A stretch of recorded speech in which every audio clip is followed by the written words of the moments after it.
2. हिंदवी स्वराज्य. हिंदवी स्वराज्य व्हावे हे श्रींच्या मनात फार आहे. शिवाजीचे पत्र.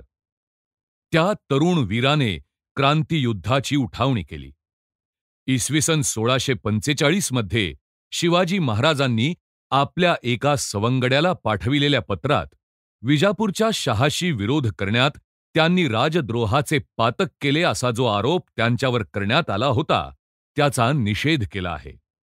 आणि जर कोणाशी एकनिष्ठ राहावयाला आपण बांधले गेलो असलो, तर ते कोणा शहा बादशहांशी नसून केवळ परमेश्वराशी आहो, ह्या गोष्टीची आठवण करून देऊन उच्च नीतिमत्तेची भावना जागृत केली आहे.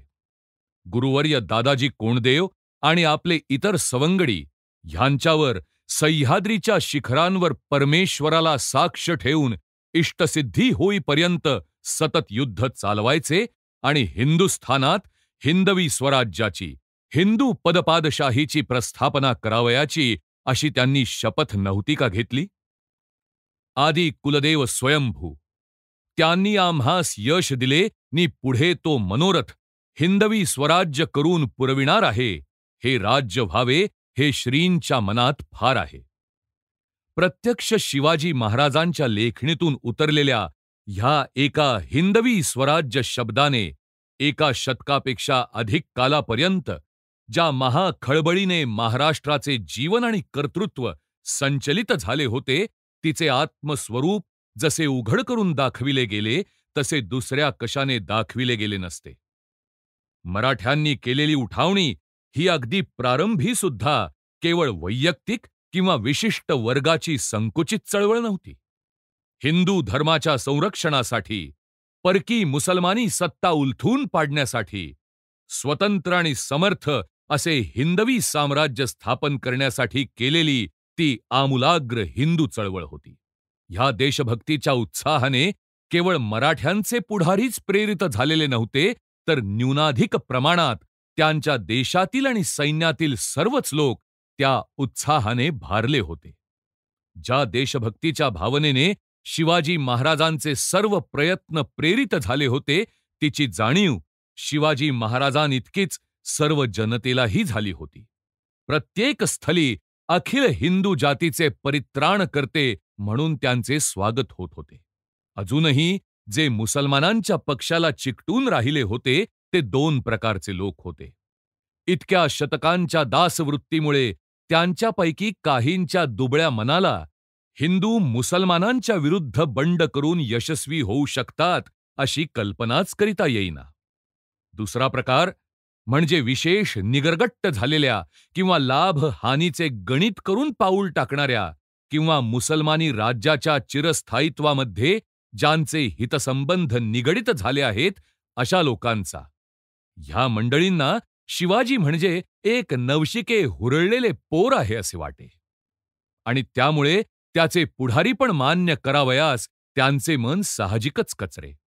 पण अखिल हिंदू जनतेला, केवळ महाराष्ट्रातील नाही तर संपूर्ण दक्षिणेतील किंबहुना उत्तरेतीलही हिंदूंना शिवाजी महाराज म्हणजे आपल्या पक्षाचे एक सर्वश्रेष्ठ पुरस्कर्ते वाटत होते. आपल्या देशाला आणि जातीला राजकीय स्वातंत्र्य प्राप्त करून देण्याचे भाग्य ज्यांच्या दैवी लिहिले आहे, असे ईश्वर नियुक्त जातीवीर वाटत होते. शिवाजी महाराज, श्री रामदास आणि त्यावेळची मराठ्यांची पिढी ह्यांनी जे काम केले आणि जो संदेश दिला, त्याविषयी सर्व प्रांतातील हिंदूंना वाटलेल्या कौतुकाच्या आणि आदराच्या उदात्त वर्णनांनी त्यावेळचा इतिहास, आख्यायिका आणि वाङ्मय ही ओतप्रोत भरलेली आहेत. सर्वत्र नगरेच्या नगरे आणि प्रांतच्या प्रांत शिवाजी महाराजांच्या मराठ्यांनी आपल्या सुटकेला यावे म्हणून निकडीची बोलावणी पाठवून आशेने प्रतीक्षा करीत बसत. आणि मराठ्यांनी मुसलमानांचे हिरवे फडके फाडून फेकून दिले आणि त्याच्या जागी मराठ्यांचा भगवा झेंडा वर मान करून डोलू लागला असे पाहिले म्हणजे आनंदाने नाचू लागत. आम्ही केलेल्या विधानाच्या पुष्टीकरणार्थ केवळ एकच उदाहरण म्हणून, सावनूर प्रांतातील हिंदूंना मुसलमानी राज्याखाली इतप्पर राहणे असह्य झाले, तेव्हा त्यांनी शिवाजी महाराजांना जे पत्र पाठविले त्याचा आम्ही उल्लेख करतो. हा युसूफ फार खस्त आहे. बायका पोरास उपद्रव देणे, जुलूम, गोवधादी निंद्य कर्मे करतो. आम्ही त्याच्या हाताखाली वागण्यास कंटाळलो. तुम्ही हिंदू धर्माचे संस्थापक, म्लेच्छांचे नाशक म्हणून तुम्हाकडे आलो. तुम्हाकडे आम्ही आलो म्हणून आमचे द्वारी चौकी बसली आहे. अन्न पाण्या वाचून जीव घेण्यास उद्युक्त झाले आहेत. तरी रात्रीचा दिवस करून येणे. महाराष्ट्राच्या बाहेरच्या आपल्या सहधर्मियांनी केलेल्या ह्या हृदयद्रावक विनंतीचा महाराजांनी अव्हेर केला नाही हे सांगावयाला नकोच. प्रसिद्ध मराठी सेनासारंग हंबीरराव हे लागलीच तेथे धावून गेले आणि त्यांनी विजापूरच्या सैन्याचा अनेक स्थली पूर्ण पराभव करून मुसलमानांच्या मगरमिठीतून हिंदूंची मुक्तता केली नि त्या प्रांतातून त्यांची सत्ता उठवून लावली. आपल्या पुणे आणि सुपे येथील लहानशा संस्थानांची उत्तम व्यवस्था लावल्यावर 12 मावळे संघटित करून शिवाजी महाराजांनी वयाच्या केवळ 15-16व्या वर्षी आपल्या निवडक मंडळींच्या साहाय्याने शत्रूला एकदम चकित करून आणि मारे चढवून तोरणा आणि इतर महत्वाचे गड हस्तगत केले. अफझुल खानाच्या हाताखालच्या विजापूरच्या सैन्यावर बिनतोड आणि पूर्ण विजय मिळवल्यावर त्यांनी प्रत्यक्ष मोगलांशी उघड युद्ध आरंभिले.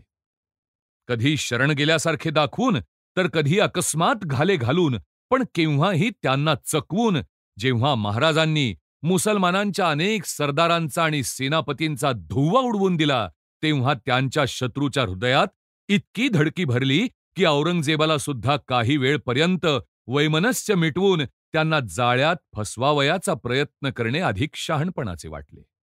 पण महाराज ह्या छलयुद्धातही औरंगजेबाचे गुरु ठरले. आग्र्याचा त्याचा कपटी डाव त्यांनी फसविला आणि बंदिवासातून अनाहत निसटून ते रायगडला सुरक्षित जाऊन पोचले. त्यांनी लागलीच मोगलांशी पुन्हा युद्ध मांडले आणि पहिल्याने सिंहगड परत घेतला. त्यांच्या इतर सेनानायकांनी जेथे जेथे मुसलमान सापडले तेथे तेथे त्यांना पुरा चोप देऊन नाव गाजविले. अशा रीतीने सामर्थ्य वाढविता वाढविता शेवटी शिवाजी महाराजांनी आता आपल्याला हिंदू छत्रपती, हिंदू धर्म आणि हिंदू संस्कृती यांचा पुरस्कर्ता म्हणून विधिपूर्वक अभिषेक करून घेणे शहाणपणाचे आणि सुरक्षित आहे असे ठरविले. विजयनगरच्या पतनानंतर तोपर्यंत कोणाही हिंदू राजाचे स्वतंत्र राजा छत्रपती म्हणून अभिषेक करून घेण्याचे धैर्य झाले नव्हते. ह्या राज्याभिषेकाने मुसलमानी सैन्याच्या अजिंक्यतेच्या भ्रमाचा भोपळा नित्याचा फोडला. ह्यानंतर रणक्षेत्रात मुसलमानांना हिंदूंची बरोबरी केव्हाही करता आली नाही. हा झालेला परिणाम ज्यांनी तो घडवून आणला त्यांना देखील अद्भुत चमत्कारासारखा वाटला. हिंदू स्वातंत्र्याच्या युद्धाचे प्रत्यक्ष द्रष्टे आणि उद्गाते होते श्री रामदास स्वामी. ह्यांनी आपल्याला दिसलेल्या दिव्य स्वप्नाचे गूढ उद्गारांनी भरलेले काव्य गायले आहे. त्यात त्यांनी आपल्याला पूर्वी स्वप्नात ज्या गोष्टी दिसल्या होत्या त्यापैकी आता बहुतेक प्रत्यक्ष घडून आल्या असे साश्चर्य उद्गार काढले आहेत. मिट्ट काळोखात मी स्वप्ने पाहिली, पहा ती सारी वास्तवात प्रत्यक्ष साकारली आहेत. हिंदुस्थान आपला आपण उभा ठाकला आहे.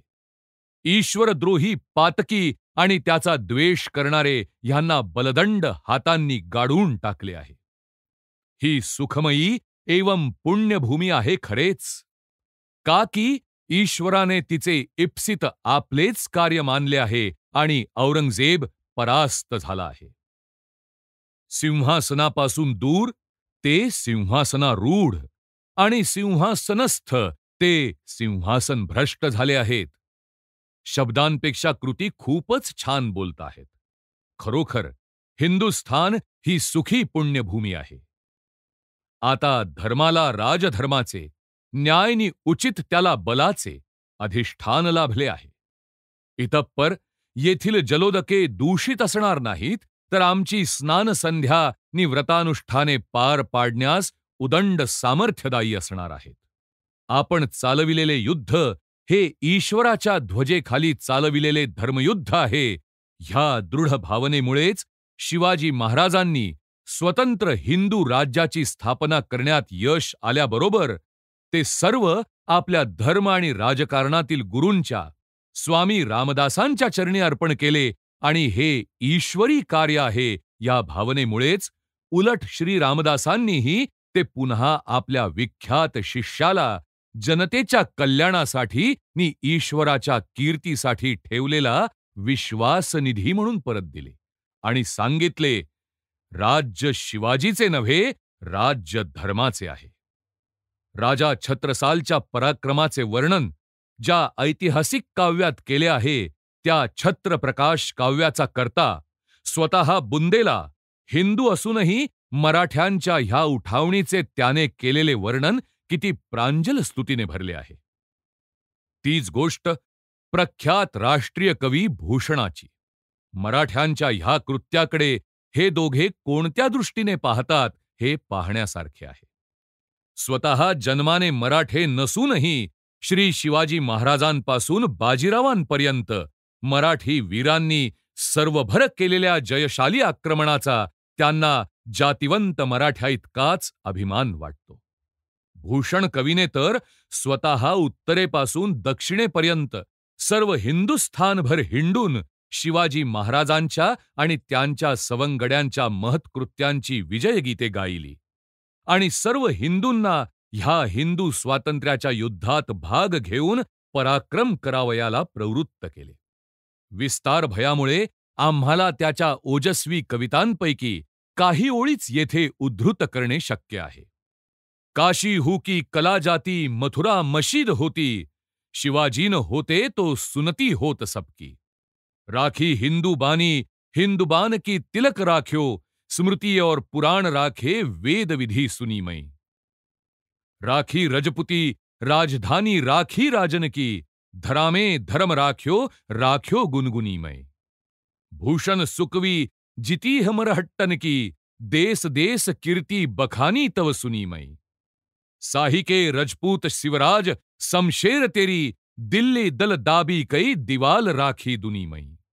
अशा रीतीने सह्याद्रीच्या शिखरावरून हिंदू धर्म आणि हिंदू पदपादशाहीच्या नावाने मराठी तुतारीतून निघालेल्या प्रक्षोभक आव्हानाने आणि रणगीताने महाराष्ट्राच्या सीमेच्या पलीकडे दूरपर्यंत सर्व हिंदू जनतेची मने हासवून जागृत केली आणि त्यांची निश्चिती करून दिली की मराठ्यांनी आरंभिलेल्या परक्यांच्या नष्ट दास्यत्वातून मुक्त करावयाचे उद्दिष्ट इतके विशाल आहे.